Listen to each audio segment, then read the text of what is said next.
baby mama with Janet Brown pretty tough on that pack, man. Jan, Tawana. Yeah. That motherfucker played so long, that shit wasn't even doing shit when you ate the ball. Man, that shit when you ate got the little, quiet on there and everything. About, yeah, you go so far, you just had to run. Yeah. You don't give a fuck what you eat. I've seen you gotta do that. Shit, I've never seen that shit. Man, she had that thing going so many stages, man. That's after you dropped that baby about 2 times. Okay, I don't know nothing about getting that Been far. so long. Yeah, you got to drop the baby a couple of times. By the time you drop it the second time, when you eat that pellet, Oh wow! it's just another dot. I just did that once. Yeah, man.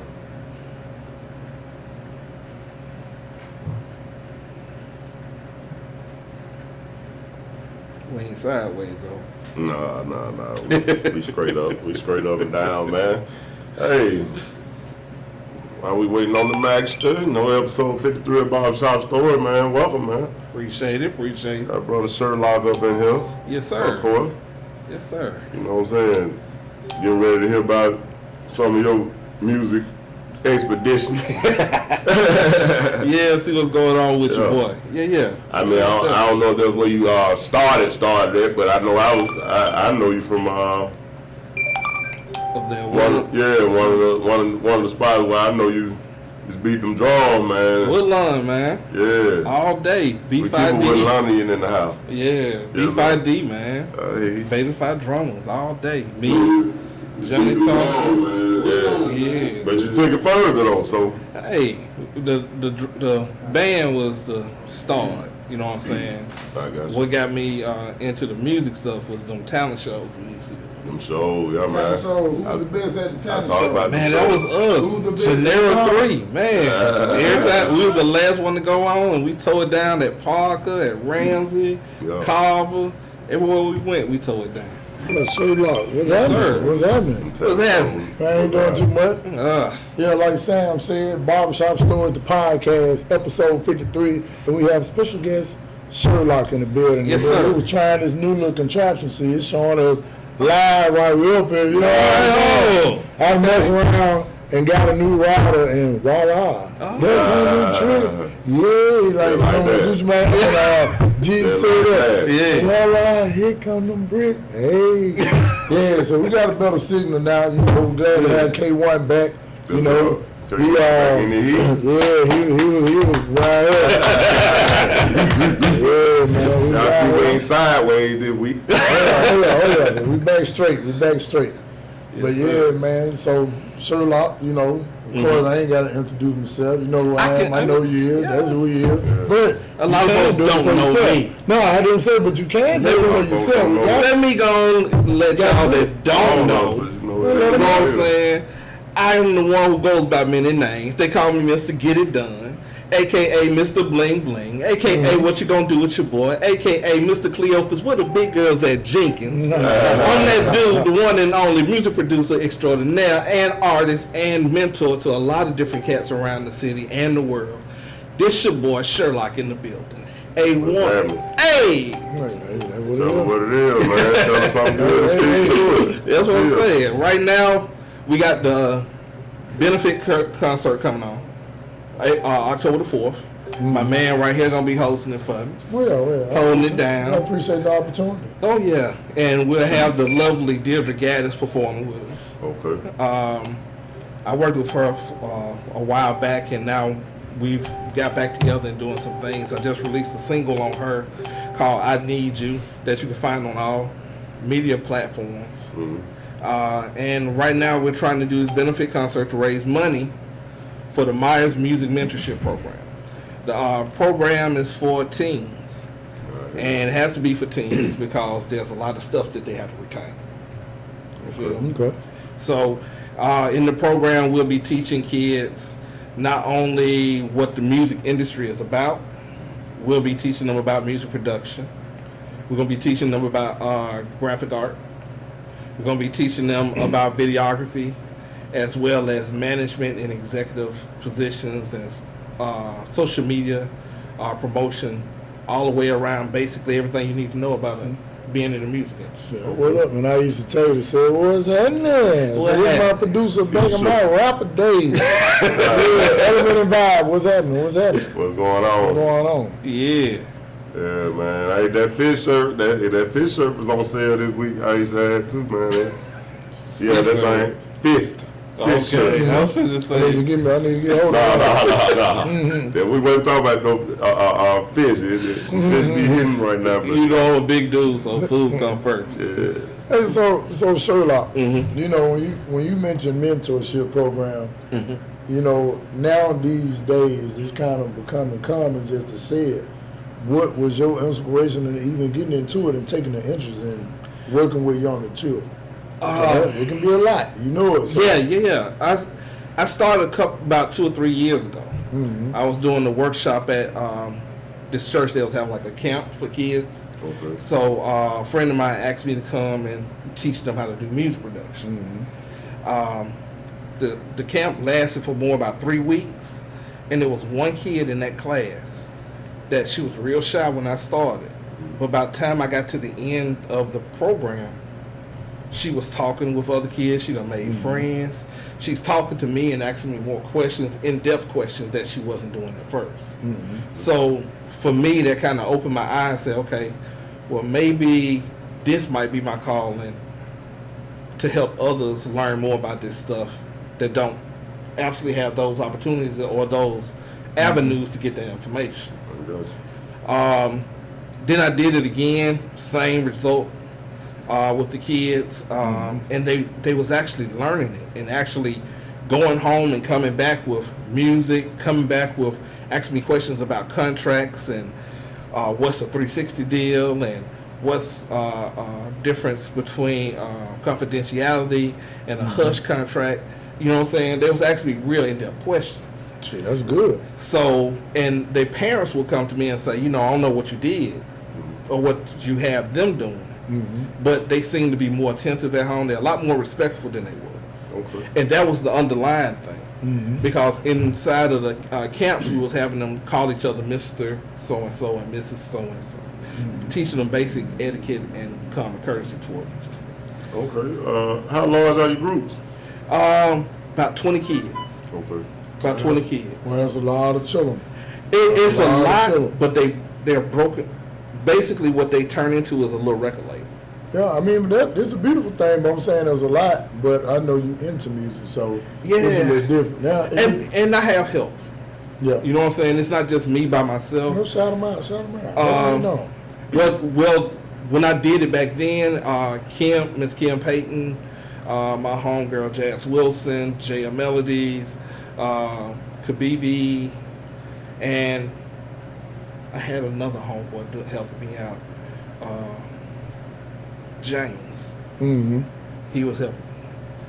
Can't think of James' last name right now, but it'll come to me. But they were helping me within the class, doing the stuff that I was doing.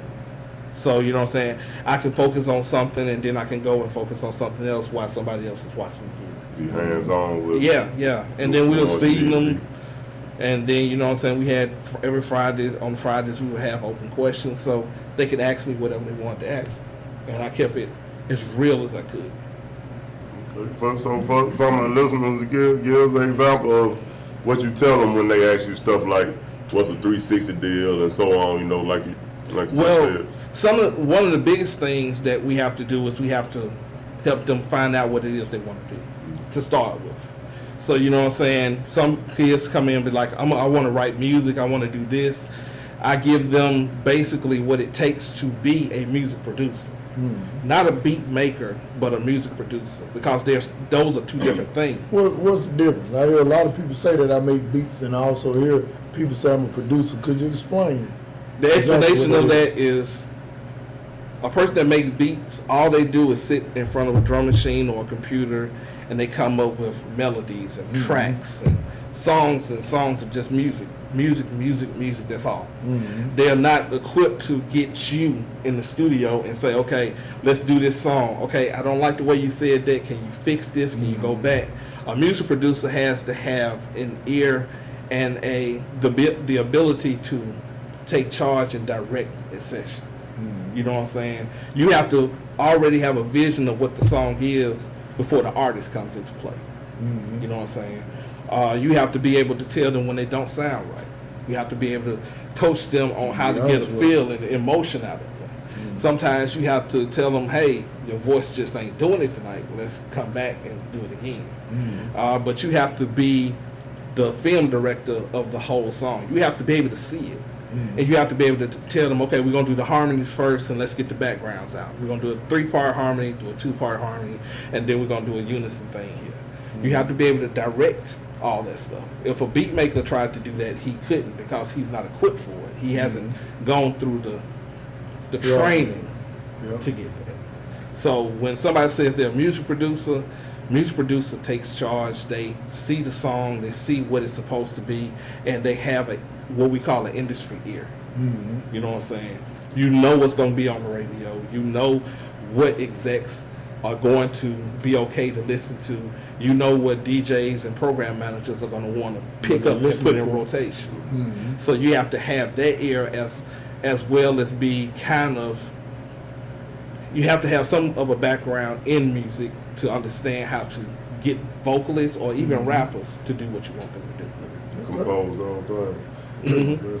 So it's basically just two different things. It's two different worlds. And then once kids come in and they figure out, oh, being a producer is this much work, and being a beat maker is this much work, they usually run toward the beat making thing because they ain't got to do nothing but focus on one thing. They take a special kind of person Make to be a a track producer, man. on to the next one. On to Let the next somebody one. else Yeah. make it out of something. Do what you want to do. Yeah. But a producer will come in and say, okay, let's sit down. What you want to talk about? Oh, you want to talk about this.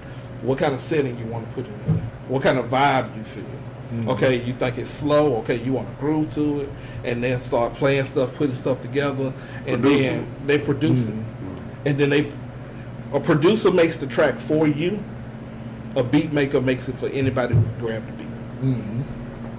You see what I'm saying? It's not personalized. So Shurlock, where you get your start from? Like, how early were you into music, or you found out you had a passion for music? I started playing drums when I was in preschool. So I was playing drums when I was in preschool, elementary. I played drums and percussion.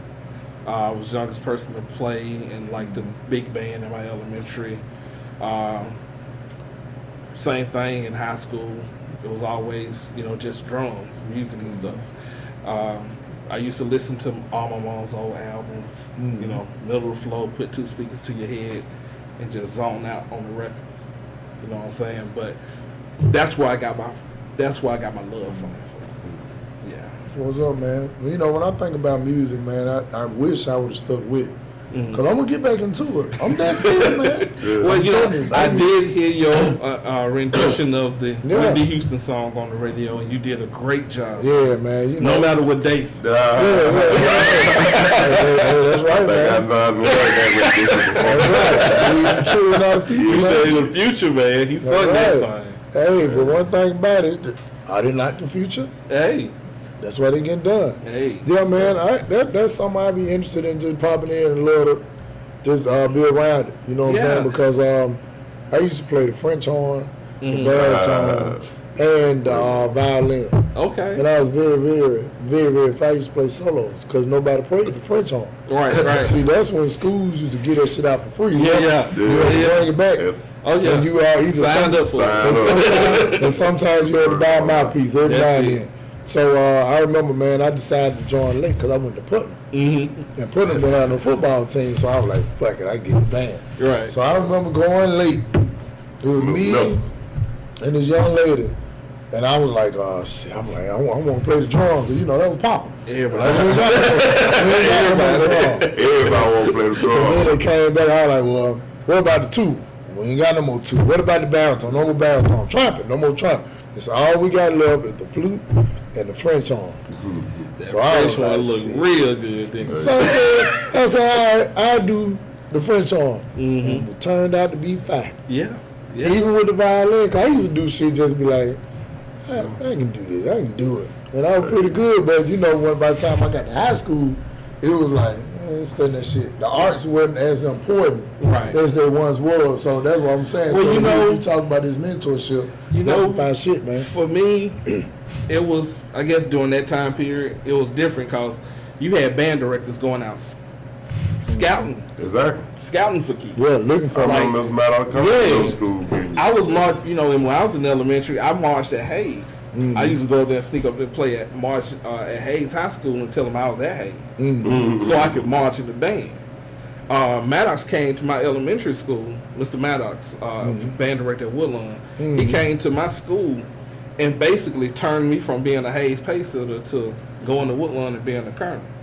You know what I'm saying? And we had a lot of mentors because a lot of the cats that we marched with would come back and get us right for the season. Right. You know what I'm saying? That's why I met you at. Yeah, and That we was coming back up Yeah, there. coming back So up there. you That was part of. That's what we supposed to do. You feel what I'm saying? Yeah, that's right. And marching the band was like the best time I had at Willow. Woodlawn was Yeah, serious, man. And then you couldn't just come and play in my drum section anyway. You know what I'm saying? You had to know some fundamentals. You know what I'm saying? You don't believe me? Sir, One of the remember founders of B5D, Talisa King. Lisa King. She played Tribe. Small world, bro. She started on double tone. And when I tell you, they used to take her drum apart before the game because they didn't want her to march. And she'll be in there putting it back together. Get on the bus, putting it together. And she'll march. That's so funny, man. Lisa good people too. Oh, man. yeah, she real good people. Oh, Lisa. Cross 10th, that's my family. You wouldn't have thought that as a freshman Oh, no. No. coming up there trying to get in that drum station. I ain't playing that drum. That was my enforcer. That was my enforcer. Slaughter up there. Man. Yeah. But yeah, man, that marching the band and them talent shows that's what did it. You know what I'm saying? I heard that crowd after we did the talent show, and when we got through, that crowd started screaming and stuff for us. It was like, okay, that's what that is. Oh, okay. Then we did another talent show, and the same thing happened, and I got addicted to it. But I didn't know what I was doing was called producing. You know what I'm saying? I thought I was just DJing, Doing what you like to do. playing the keyboard, yeah. But come to find out, it's called producing. And the guy that told me what it was my mentor, Frank Myers, the one that the program is named after. Yeah. But everybody knows him around here as Bozo. Yeah. Bozo. You know, man, sitting there looking at that name. At that I'm guy. like, I know who that is, because Yeah. you know how black folks is. You don't never know they real. Really? So something happened, you know what I'm saying? Right. But yeah, that man, yeah, Bozo, that that dude. Frank Myers was the man. Bozo. He was the go-to guy guy. that told me. He got me my first sound gig. He got me my first sound tour. I was engineering for Music Soul Child. He got me that gig from working with him at the Boutwell. You know what I'm saying? Bozo real name was Frank Myers. Frank Myers. And I always knew Small Bozo. world. Yeah. Small world. And if you see the poster for the concert, you'll see that we're wearing yellow. That was because that's how Bozo used to answer the phone. Yellow. What? So you know what I'm saying? So Shout out, man. that was my dude, and you know what I'm saying. He put money in a lot of cats' hands out here. You know what I'm saying? When you'll say, Bozo, hey man, I ain't got no money. Hey, I got some work. Go over there and get those speakers from here and take them over here. By the time the weekend is over, Said you're gonna come over with something. yeah, he'll put some money in your hand. That's what you had to have, man. People that'll pull people up and advise them. You know, you get that advice to the ones that want it, and you know. Oh yeah, and he did that. You know what I'm saying? He'll talk to you, and it wasn't the trying to give you something fluffy and he kept it 100 with you. When you was wrong, he told you was wrong, and then he told you why you were wrong.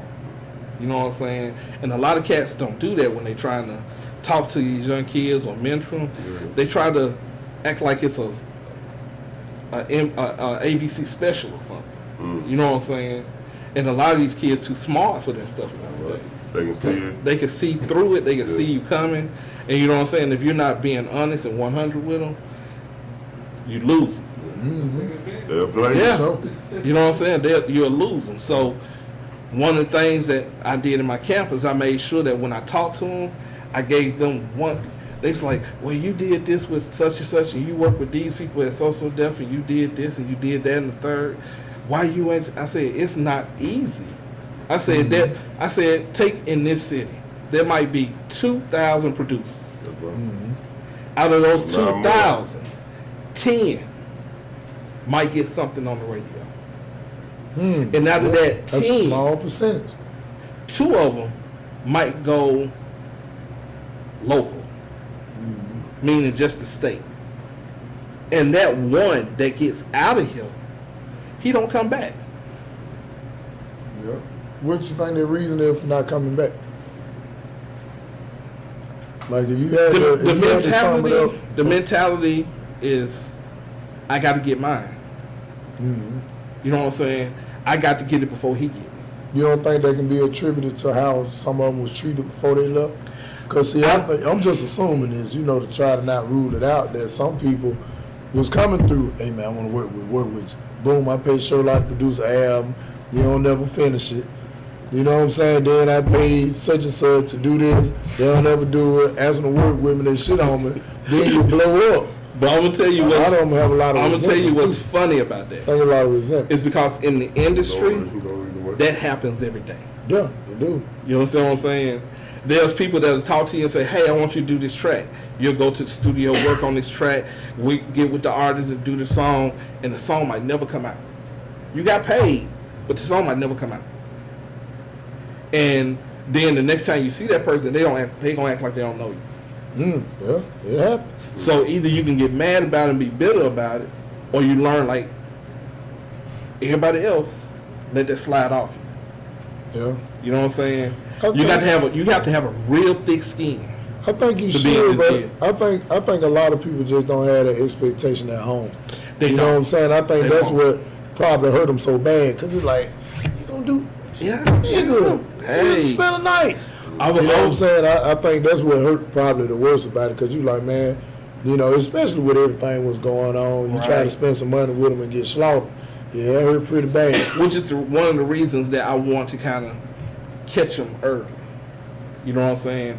If I can educate a lot of these people now, you know what I'm saying? It's a lot of artists here now that have no idea what a writer is. They have no idea about BMI. They don't know about ASCAP or CSAC. They have no idea what the purpose of that is. They have no idea what's the purpose of publishing. You know what I'm saying? They have no idea of why I need to sign a contract with this guy and not this guy. You know what I'm saying? So, long story short, Go ahead, you got time. Go ahead, bro. Go ahead. Come on with it. when I started doing tracks, at first I was doing them for free just so I could get in a studio. Then I started charging people $25 and they thought that was too much. Damn. Now some of the songs got out and some of the songs never did. But I show you how long the world done traveled. $25, too much money, man. yeah, they was like, that's too much money. So now I done flipped it. Oh, we got a question via text message here. DJ Juice asked about the song they did at Hayes High School. DJ Juice. Juice, wow. Yeah, took you back, man. Man, you had no idea. Because I think Win Radio was the station that played it. Oh, I can't remember the name of it. But Juice, man, he was like the hottest thing in Birmingham after that thing hit. He was a rapper back then. Oh, yeah? He wasn't a DJ. Juice was a rapper. Hey, Juice was spitting. Juice was spinning, running across that stage, hopping up and down. He had a name for Juice was a himself. breakout spitting now. I'm just saying, he was a Right around monster. that airport. You know what I'm saying? It was a few of them. It's a lot of cats don't know that we actually had a hip hop community here. You know what I'm saying? With Cosmo Flex, Reeboxing Company, Juice, you know what I'm saying? Generic 3. You had, oh my goodness. it was groups all over the place around here. But you know, the biggest problem we had is we didn't understand what the industry was. You know what I'm saying? We was always fed the dream that somebody's gonna hear your stuff and they're gonna come and give you a deal and you're gonna be famous. So that's what we bet on. They don't understand that it took a lot of work, and then if they ain't got a lawyer, they ain't got a manager, they ain't got an agent, they ain't got their paperwork together, they ain't got these connects within that community. The Barbershop Stories, the podcast, episode 53. Make sure you like, watch, and share. We're on mine. Now back to you, Shurlock. If you don't get into that community and understand what it is, you won't get off ground It's gonna be zero. hard to grow. Yeah. So Even with some money, you know, you gotta understand that, you know, you can't do it all. and Even with a little change, but you know, you can wear a lot of hats. You still gotta. you have to have you a know, team. You gotta outsource something at work, man. I tell them all the time, if you ain't got no team, To keep moving. this, you know what I'm saying, don't really look at it like you're trying to do something serious. Because all the people, like even Red Light, take them for example. Red Light was a team within inside themselves. You know what I'm saying? So when work needed to be done, each one of them cats was going out and pushing. It You know what was, I'm saying? it was enough of it. So it was a collective of them. You know what I'm saying? And when they went and got a step in the door, they brought a lot of cats with them. But if you don't have a team there to help and push with you, it's for naught. Yeah, that's interesting, man. What up, Steve? What's happening with you, man? Steve said mentorship is so important, and all it takes is willingness just to give information and guidance. Most kids and most people appreciate the interest in their well-being. I agree. That's what I was saying about the music, because like I said, man, you be around this shit, these motherfuckers balling or something. So you ride with other folks chilling, just want to see them. I want to see them get better. So, and it's so I get, well, let me slide this in there. uh-huh. With you doing this, right, and they started you, let's just say 13, 14 years old, what's your ultimate goal with it? My ultimate goal is to give them the starting point, give them the foundation. And from that foundation, learn to collaborate with each other. Learn to be able to work with each other. And by being able to work with each other, they'll be able to build a community within this city that's actually going to work together for one common cause to bring major money here. And the only way you're going to do that is if y'all work together. You know what I'm saying? It's artists here now that are just wonderful artists that if they got together and got like $10,000 and rented an RV and went up and down the Southeast just on a little small tour for 3 months, promoting each other, and came back and then 3 months later did it for somebody else, you're starting to get everybody to notice that we got something going on here. But everybody's so gung-ho on, I'm going to get there, I'm going to be the one to make the city hot, I'm going to do this, and it doesn't benefit you. Because even if you the one that comes off and becomes the hot artist from here, it's harder for you to reach back. Yeah, it's harder for you to reach back and get them cats. So if they was working with you from the get-go, you ain't got to worry about that. Everybody's eating. You know on that one K1 before they got him. Oh yeah. But how the past was, you know, not just putting the past versus what's going on right now, but I just remember artists around the city working with each other because we all showed up at open mics and different concerts and shows that were going on throughout the city. Like Benny said, work find work. So you running into each other, you meet, you shaking hands, like, hey, now you featuring together. They getting the track from one of y'all producers, or you know. Oh yeah. And so, not saying that none of that's going on right now, but I'm sure it is. But it's very small and very minor. As Birmingham grows, you know, with the individual artists, it would be nice to see a lot of them get together, working together on this level, you know. To see it, you know. Well, unfortunately for some people, man, you know, sometimes you got to bump your head to realize concrete hard. So I think that we've seen so much of that on the entertainment scene in Birmingham, even from the comedians to the singers, to the rappers, to the dancers, to anybody who want to get in the lane that can take you from zero to wealthy overnight. Yeah. Right. Almost, you know what I'm saying? So I think that the stuff that we see on TV, we try to regurgitate, but don't know the inner workings of it. Right. So we see them balling and talking shit to each other on Housewives or Woodlawn and Housewives of Huntsville and shit, which is cool, entertainment, but some people take that literally, but they don't really know shit. So they come back shitting on their constituents, and now it's going to be hard to work when they decide to come up and you falling down. You said the wrong thing. Yeah, cause I'm with you, though, you know, man. a lot of the stuff I used to do with my sister when we used to tour. I used to have the bling on. I used to have the big air diamonds and all this and everything shining. And then as soon as I get off stage, I had to get that stuff to security because, you know, the jewelry company let me wear it just for the stage so I could talk about their jewelry company. When the tour was over, I had to get the jewelry back that didn't belong to me. You know what I'm saying? And it got to a point where, you know what I'm saying, I was like, okay. But every time somebody see me, hey man, let me get 100 from you. Let me get some, you know, It's something. let me do something. Give me 1,000. I need to get a car. So, I'm sitting there like, bro, I'm eating at McDonald's with you right now. What did you do? You know what I'm saying? You know what I'm saying? Yep. What did you Yeah, worry man. about? You know what I'm saying? I'm trying to get in just like you. But yeah, the image thing is not what it's cracked up to be, and it's a lot more work that goes into it Yeah, than you know what expectations. but see, I think the internet, man, it changed the world because everything do look like overnight.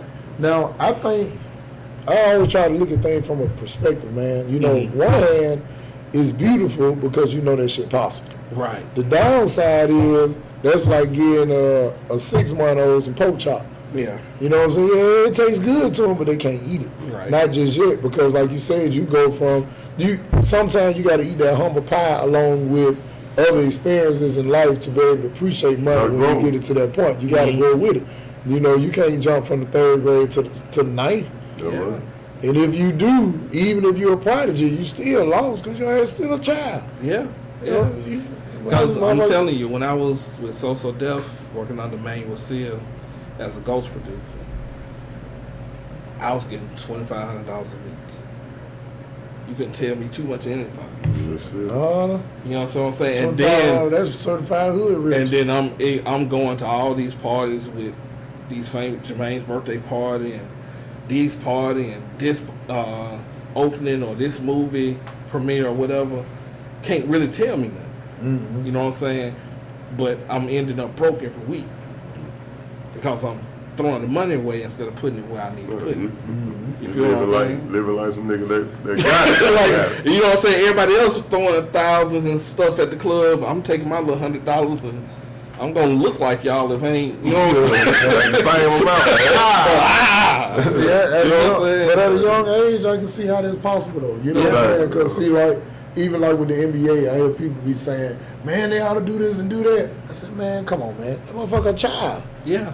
I said, not literally, but just think about it. Your ass is 40. You done been fucked up and old folks and all that shit. This man 20 with millions of dollars with a lot of testosterone and ripped up all in the face. And then they ain't standing on that positive shit until they run into a couple of wall. Until it happen. Now you got a few that's gonna listen, be like, boom, or just an all-out good upbringing and choose to follow it. Yeah, they already doing it. Exactly, they good already. Right. Yeah, you talking about that hard head, nigga. But a lot of cases, man, people don't realize, man. So I'm looking forward to see Birmingham go ahead and go on and get to his rightful spot. Because to be honest with you, I think we one of the few cities in the South that's left that know we the shit, but we just can't smell it. Everybody smell it, but us. And just think about people go everywhere. They recruit niggas from Birmingham and everything. People don't realize how many people from Birmingham in the industry.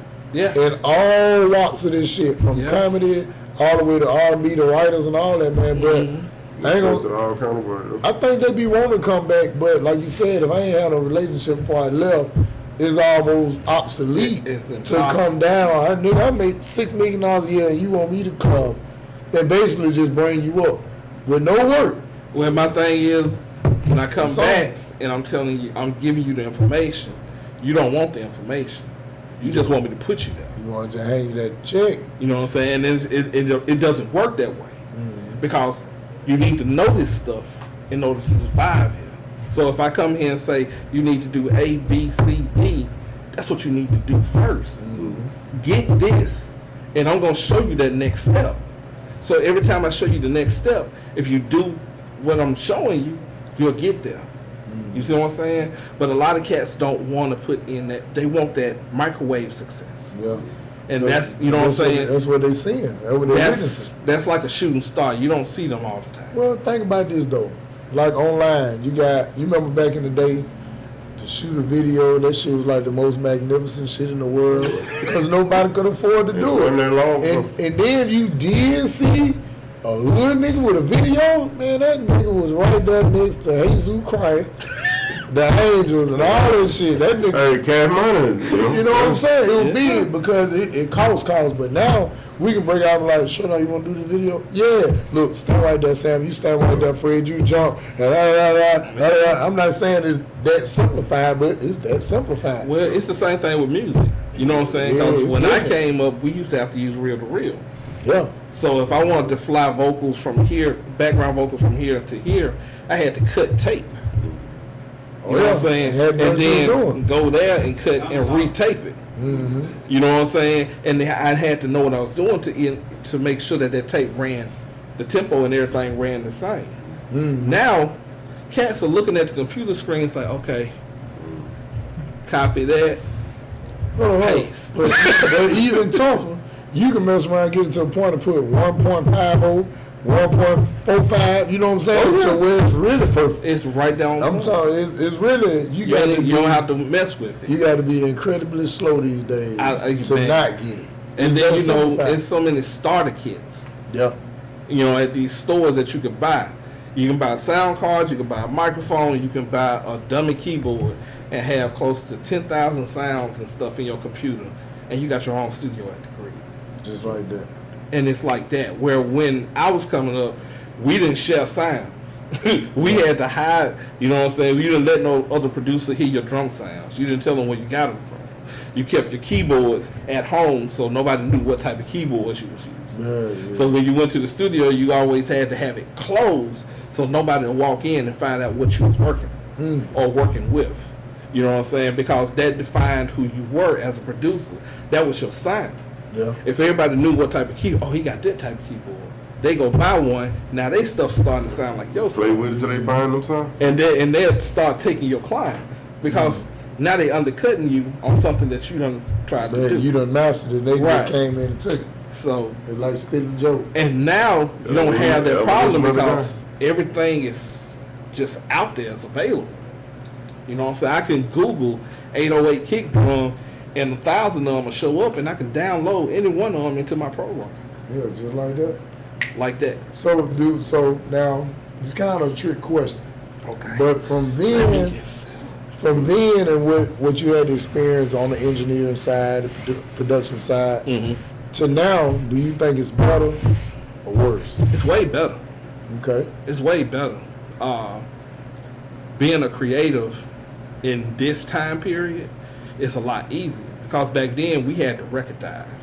You know what I'm saying? You go to the record store and sit there hours just playing through records to try to find a sample or try to find a snare or try to find a kick to use. Now you can go to YouTube and type the stuff in. You know what I'm saying? And find a whole collection of stuff just on one YouTube. And download the sounds from that one YouTube and use them in your stuff. Yeah. You know what I'm saying? The availability of stuff is just click next.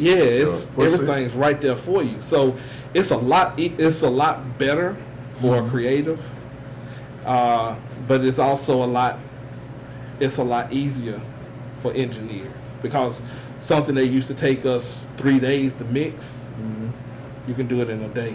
Yeah. Well, the reason why I asked you that too is because I know, and I'm gonna jump on the young folks side for a minute. It's easier for them, and it's only right for them to act accordingly because that's what they grew up in. Right. But I think us and what you doing with your mentorship program is to go in and be like, nigga, you fine, but turn that steering right there. And nigga, you can make a gazillion. Yeah. Because we got the game. Yeah. You know what I'm saying? We went through, like they say, a nigga who picked cotton by hand, was the shit when he got a John Deere. Yeah. You know what I'm saying? Oh, yeah. Because when the John Deere broke down, oh, goddamn it, give me that hole. And Roger, you hold it, he knew. He knew what to But do. the nigga who just started with the John Deere, Had no idea how to Oh, get back. if that whole breakdown, he'd been there crying like a little, a little child. You know, one of the biggest lessons I got was from my first band, and that's when I was staying in Seattle, and my whole band was white. Mm-hmm. You know what I'm saying? But that was But good they stuff. had a lot of information that wasn't just available to us. Mm-hmm. You know, for them, they get that information as kids. You know what I'm saying? Oh, you want to go on tour? You need to look up NACA. I'm like, what is a NACA? Mm-hmm. You know what I'm saying? Every college in the United States has this program where these schools have to spend so much money every quarter for entertainment for their school. NACA is the National Association of College Activities. They have showcases where they let you set up and show your music and all this other stuff, and people come and book you to come to their school. And you don't have to do nothing but sit there and let them come to you and book you. So you can book a tour or book shows and everything just from home. I had no idea about this. That's hella convenient. You know what I'm saying? Oh yeah, it can be done, but you know the information got to be. It got to be, It gotta be available. Like I I said, remember the that age that riding down there, walking up on state campus, heading them campus, and Talking. like, well, such and such it. Where the AGA office, Yeah. you know. We did the, what the name was, dude, Victor thing was down there. what's his last name? man? At state when we went down there one I'm time. sure I got a notebook with his name in it somewhere. But yeah, I remember that It was dude. Victor Raffle, or something like that. Yeah. I'm talking. We just showed up. Yeah, man. I mean, but you know, They but got a meeting. yeah, but you know, I think both sides need it because see, like right now, like with myself with the social media, I'm really about done caught up because see, I'm gonna tell you something what I learned, man. Like, and they say you never too old to learn. I was pretty swift with it, but it was just certain key things I didn't know. Like for an example, I went out to Oakland right before the virus hit real good, and we was out there, and a part of the comedy competition, it was black comedy competition, by the way. 60 comics from around the country, and what I liked about it is they was like, look, you're gonna perform to move on to the rounds, but we got classes.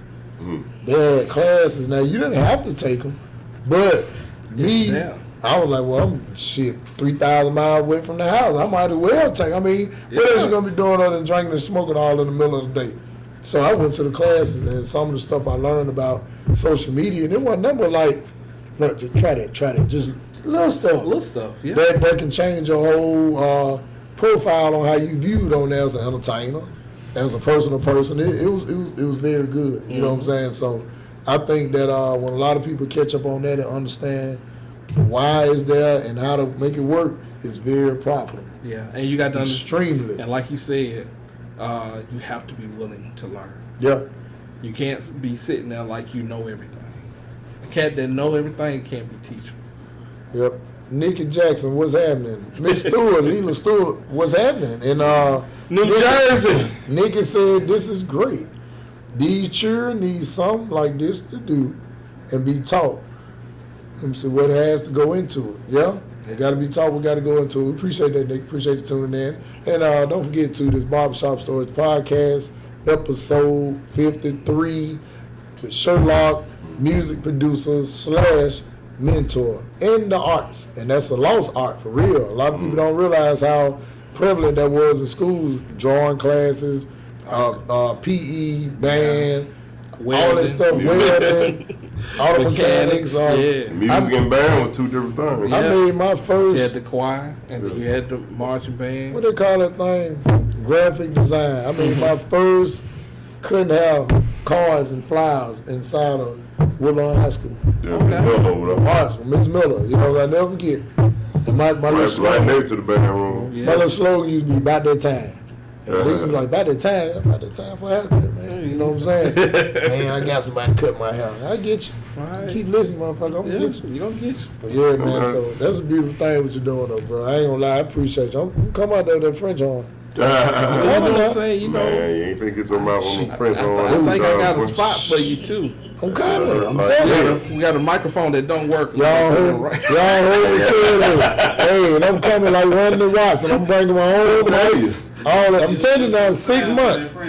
Hold me to it, French horn. That's how he gonna play it, but you know he gonna be standing in front of that microphone that ain't got that cable in it. I'm just staying French horn player, man. That was my first instrument too, actually, 5th grade, man. before I started playing the trombone. Man, I used to try to squeeze these lip around the damn French horn. man, I already talked That about shit ox. All I got to do is get the instrument. I'm telling you, I already talked. I'm going to go online. Hey, if whoever's watching, go to the Google and Google French horn, use French horn, and hit me and put in the comments. Now you got to tell them which Get it. one. You got to tell them which one. There's two of them. You know, you got the marching French horn. You got the concert French horn. Well, most Right, likely your I hand in that probably, bed. I would probably do the march one. Oh, the march. And because sometimes I may just break out, I want to stand up on the neck. Oh, And then sometimes I want to sit down, so I'm going to get the march one because you can use it for, it's multi-purpose. So, okay. yeah, so yeah, man. And don't think I'm gonna let you get away with that Corona. Hold me to it. Hold me to it. I don't know what he said. Right down in front of Let's put that right back on because I don't know how he said Corona. One real quick. Good. So- Monday morning. I'm telling you. I told you I'm supposed to mute Maddox, man. Because Tomorrow one. I'm telling you, man. When I man. start playing it, then see, like, I think if you doing my comedy They and gonna- all that, I'm just going to break out the French horn. All this. I'm telling you that right now. I'm telling you, it's going to be. All of it gonna be bust. Yeah, she gonna bust I'm first telling you, day. you just got to drink a lot of water, man. That's what it is. Coconut water, keep it fresh. Tastes like a mother. I'm telling you, man. Let's go. Any sheet music teaching going on? You teaching them how to write? No. Write some music? Or? See that's the thing about this program. This program is industry based. So what we're Shit, doing almost is we're talking about music industry at its core. You know what I'm saying? So it's not marching band, it's not concert band, it's not that field. Okay. You know what I'm saying? My stuff is directed toward those who want to be in the music industry. I got you. And they think they have an idea of what it is they want to do. So like the workshops that I'll be doing in November, the kids will come in and we're going to discuss this stuff. Each day is going to be a different topic, but we're going to talk about it. And they think they might want to be a producer, but they might hear some stuff about graphic artists and say, hey, I think I want to do that. You know what I'm saying? And I'm trying to get a lot of stuff tied up where they can get a lot of this software to use after the workshop. You know what I'm saying? So, Yeah, that's what's happening. I was wondering was she involved in it a little bit? Cause, Well- you know, behind a lot of music, you know, when they sell these jingles and stuff that last forever, yeah. you know, Nowadays, they have the advantage It that ain't like if it you used to. play it, it shows up on the screen. Okay, You know yeah. what I'm You saying? ain't right. You ain't got to write I ain't shit. got Yeah, so it's the, like some job. me, I had to have the sheets, Yeah. and I had to write out the guitar parts, and I had to write out the bass for the parts. more famous or the more notable melodies you have, just say you have something that get world famous. You know, you may have to have a sheet on that because you know, like I said, you may have to sell that jingle or you know. Yeah, like I not said- saying that's what you teach, but Going back to what he was saying, There's always that's, wondering that nowadays that's one of the perks. I guess. You know what I'm saying? They don't. It's when we was coming up, that was something we had to learn. Yeah. Every good boy had, all these notes and stuff like that. We had to learn the scales. We had to learn before that scale, C scale. Exactly. We had to That's how learn the it too. computer spit it out don't mean that they know what it is either. Like, you just spit it out and they hand it to somebody else. But with a lot of these Translate. younger kids, That's somebody else you got to play. when they play it by visualizing and seeing it, because a lot of kids now are visual learners. So they see it up there and they say, "Oh, that's what I played." So every time they see that, they know that that's what that chord is. So Jump, they did the, get they something. learning it's jumped. I can believe You it. know what I'm saying? So they know it, they learn from it, but to start where I started, they don't have to. I got you. You know what I'm saying? They don't have What's to. up? They don't have to go through Shortcut. what we went through to get to where they are now, because they're here. You know what I'm saying? They And got the technology, shortcut, technology is It's something else. something. Yep. Yeah. So, well, let me ask you this here, Shurlock, 'cause we don't want to keep you all night, you know, but I want to ask you this. You got the big benefit concert coming up. Big So benefit. if you would, before we leave, tell them a little bit about that. Okay. Tell them how they can get the tickets and get some contact info on you. Okay. And, of course, for them to come through. Well, we have the big benefit concert for the Myers Music Mentorship Program. Yeah. We're doing it at the Perfect Note in Hoover. It's featuring me, Locke, and Deirdre Gaddis, R&B neo soul artist. Not Deidre. Deirdre. Deirdre. That goddamn Shurlock called me. I was playing a commercial and everything. He broke out and said, hey, everything's beautiful. I'm saying, when he went to talking all eloquent and shit, I said, it was some shit. I said, it was shit. He said, now everything's beautiful, but I swear it's very lovely. But her name is pronounced Deirdre, and he put it in the message, D-E period, E-E, like, what? Look like the dictionary, you know, dictionary. But hey, but what Deirdre, yeah. So I'm looking forward to this. But I like that though, because that made me, and I wanted to tell you though, you know, all jokes aside, man, I'm missing a tooth on the side, so certain words don't come out. Like they should. Look, I told her I tried. that's our Woodlawn diction sometimes. Yeah, it I tried. just come out left. I sure tried. But It's always great when them time to be great, though. I know that's right. Shout out to all the folks out there missing the side tooth. You're not alone. Yes, sir. Come back to you, show. So we're doing the benefit concert at the Perfect Note in Hoover. It's a live performance. So she'll be performing with a live band. I'll be performing with a live band. I'm doing hip hop because that's what I am. I am hip hop. I grew up in the culture, so that's the type of music I do. We will be recording live at the event. So my performance, her performance, his performance will be recorded live and be put on the album that's going to go out for sale in December of this year. And all 100% of the proceeds of the album sales goes to this program. I don't get one dime. Everything is going toward that one program, and I'd like to thank Saving Souls One Prayer at a Time, Ms. Juanita Kursky. She has been helping me with this. Japan's Chair, they're another sponsor. We just got another sponsor, Mr. Coffee. He's just jumped on board, and we have 2 more sponsors that's coming on board. So we have a lot of people that's helping out with the program and the benefit concert. And if you can't come to the concert, don't think that that's the only way you can help.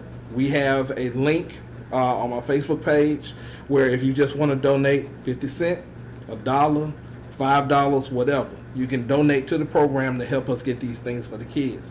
Because unlike other programs, we're not charging the kids to come. That's number one.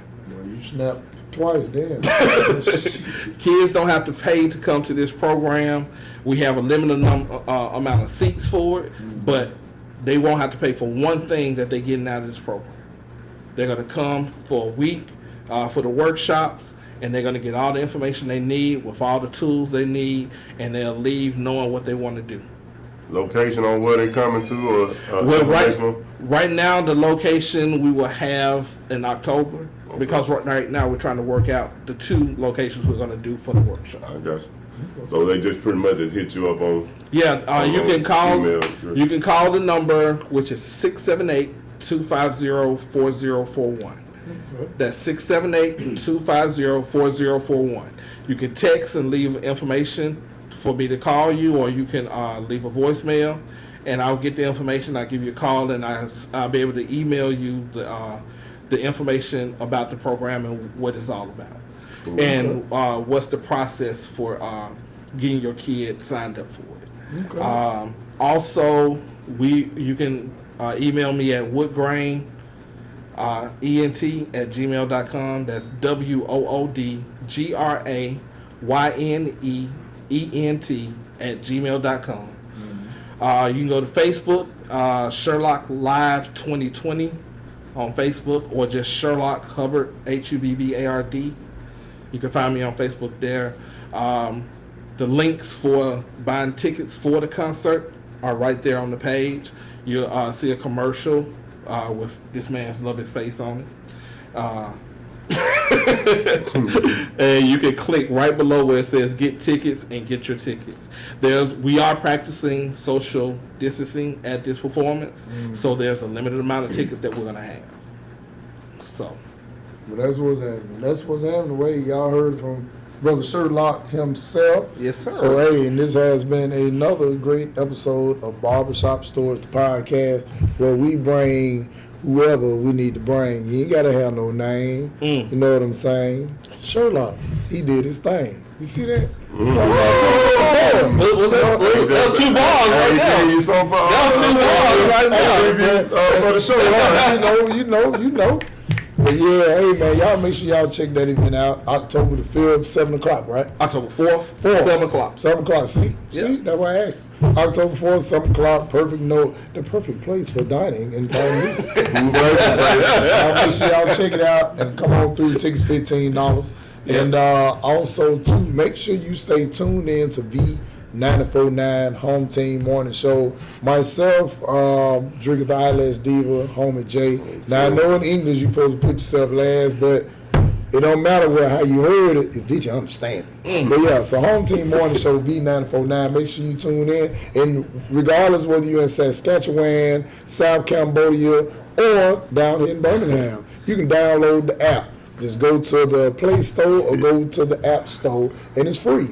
It don't take that much doubt either. So go ahead and download that. And let me see what else. Mofo Head and Face 3. That's a comedy special I got. We did it back in December. Mofo Head and Face 3. It's only $5. You can hit me up and I send you the link. And boom, you got it. It's yours. You know what I'm saying? Only $5. And I'm gonna call it a donation because niggas get a little bit better when I say it's only a donation. So it's a $5 donation, and I send you the link. Just text me your number, send me your number. My number is 205-585-7273. Text me that you want it. I send my cash app, send me $5. I send you the link. Anything will help people. Anything will help. I know, right? It's on you. That's right. It's on you. Yeah, and also too, I am a professional barber. So is my homeboy Sam over here. So make sure you come check us out, and Corey as well, man. Make sure you come check us out. So that number is 7 days a week. That's right. What it is? 591 cuts. 591 cuts or 2887 or BennyMaxOnFirst.com. Check us out. We'll see you next week, next Wednesday. Shout out to K1. Shout out to Freddie Bingo. Shout out to Shurlock. Shout out to Sammy No Nose. And shout out to my goddamn self. I see y'all next week. 53 Pow. in the book. Yes, sir. It was fun, man. Appreciate it, bro. Man.